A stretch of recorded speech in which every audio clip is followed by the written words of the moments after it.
Bapak Ibu, saudara-saudara, serta anak-anak kami yang saya kasihi dan cintai, selamat pagi, selamat hari Minggu, damai sejahtera bagi kita sekalian. Pagi hari ini kita rindu untuk disapa oleh firman Allah dari kitab Yeremia pasal 30 ayat 1 sampai ayat 11 dengan tema kabar sukacita di tengah penderitaan. Ya kelam basata kareba kaparannuan lan naagan kama perrisan.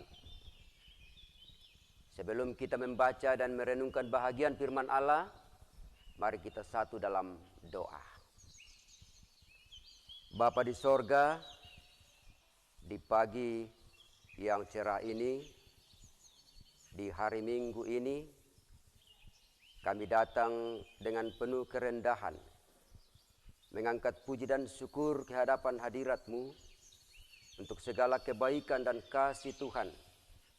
Terus kami alami, terus mengalir dalam kehidupan kami. Saat ini Tuhan, kami rindu untuk membaca dan merenungkan bahagian firman-Mu.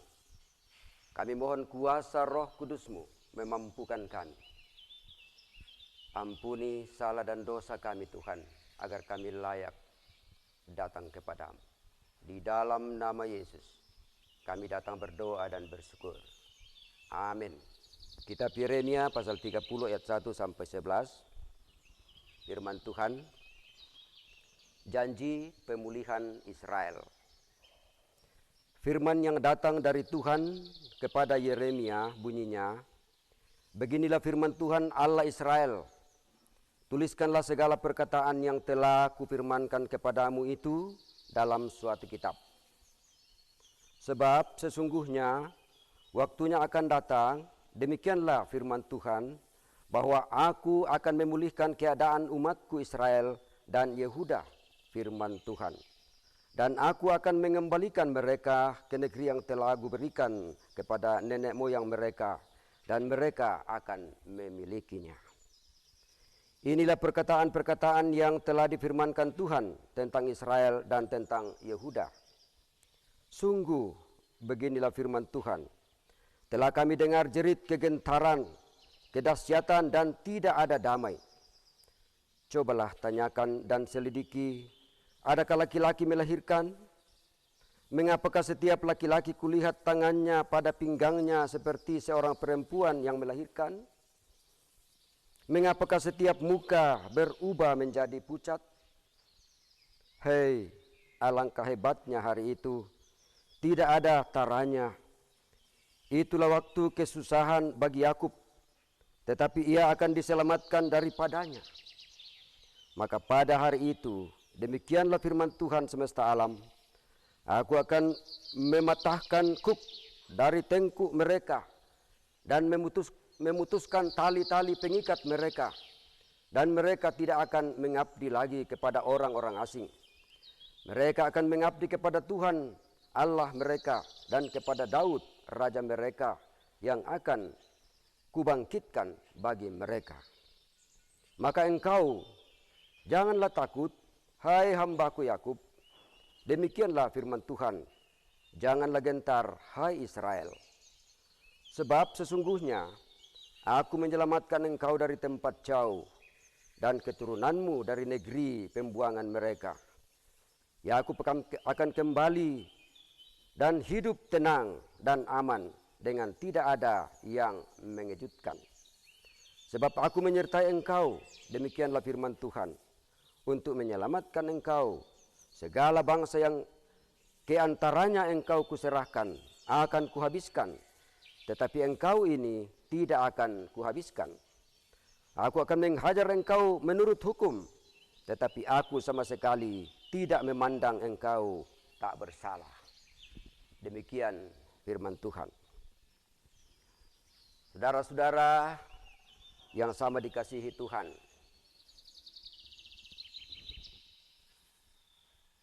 ketika seseorang yang selama ini mendapat perintah untuk menyampaikan teguran dan ancaman untuk penghukuman, tiba-tiba datang dan menyampaikan sebuah berita yang membuat kita bersuka cita dan memiliki pengharapan, maka tentu pada saat itu kita akan merasa heran. Bagaimana mungkin teguran dan ancaman berubah menjadi kabar sukacita? Atau ada contoh lain, misalnya seorang yang terdakwa di pengadilan yang telah divonis hukuman 10 tahun misalnya. Tetapi kemudian ada saksi yang datang memberi kesaksian tentang bagaimana duduk persoalan orang itu. Akhirnya orang itu bisa dibebaskan dari dakwaan. Apakah itu tidak menjadi suatu sukacita bagi orang si terdakwa itu? Saudara-saudara yang kekasih dalam Tuhan, dalam bacaan kita melihat, kita menyaksikan Yeremia adalah nabi yang diutus oleh Allah untuk memperingatkan umat Tuhan mengenai penghakiman Allah atas dosa-dosa mereka. Tetapi melalui pembacaan kita hari ini, Nabi Yeremia atas perintah Tuhan harus menuliskan perkataan yang telah difirmankan Allah dalam satu kitab. Seperti dalam ayat 2 pembacaan kita tadi. Nabi Yeremia tidak menyampaikan penghukuman seperti sebelumnya, tetapi menyampaikan janji Allah bahwa sesudah pembuangan mereka akan kembali dengan sukacita. Sekalipun saat itu mereka tengah mengalami kesakitan dan kengerian yang luar biasa. Seperti dalam ayat 4 dan 7 pembacaan kita. Dan penindasan mereka sangat kuat. Ayat 8 dan 10. Penghukuman Tuhan atas bangsa Yahuda berupa pembuangan ke tanah Babel merupakan sebuah tindakan pendisiplinan Allah kepada umat pilihan. Umat pilihan adalah umat Israel sendiri. Penghukuman itu sungguh amat berat, namun tidak berlangsung selamanya.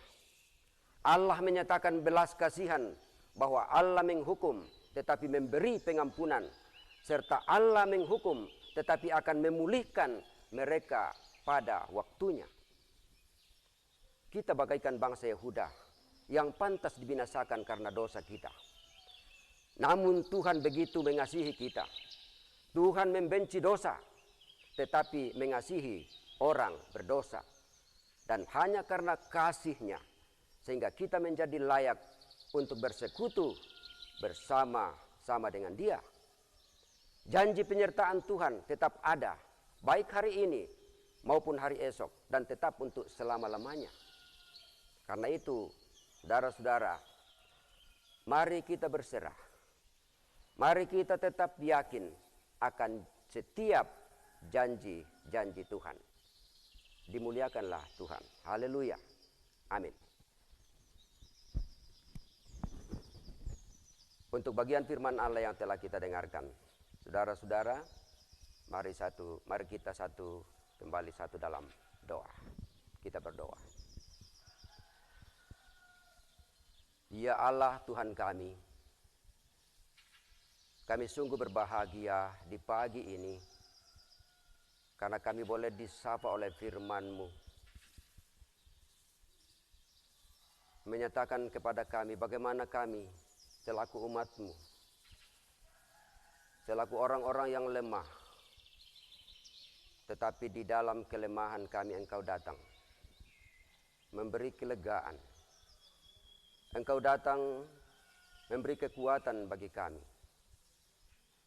Sekalipun kami tetap bergumul dalam kehidupan ini, tetapi di balik itu ada sukacita, karena Engkau datang di dalam Yesus Kristus menyelamatkan kami.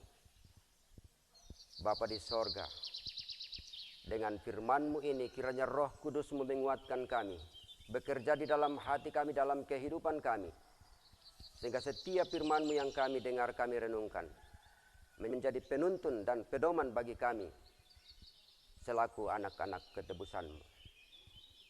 Bapa di sorga, kami berdoa kiranya negara dan bangsa kami. Tetap Engkau berkati pemerintah kami dari pusat sampai ke pelosok. Tuhan kiranya berkenan memakai mereka sebagai alat-Mu untuk menyelenggarakan pemerintahan dengan baik sehingga aman dan tentram. Dan di dalamnya nama-Mu kami puji dan muliakan. Bapa di sorga, demikian pula kami berdoa untuk pelayan-pelayan-Mu yang begitu setia melayani Tuhan. Tuhan kiranya memberkati mereka, agar dari tengah-tengah kehidupan ini, nama-Mu saja kami muliakan, kami puji dan sembah. Bapa di sorga, inilah doa dan ungkapan syukur kami. Kami persembahkan di dalam nama Tuhan kami, Yesus Kristus, Juru Selamat kami yang hidup. Amin.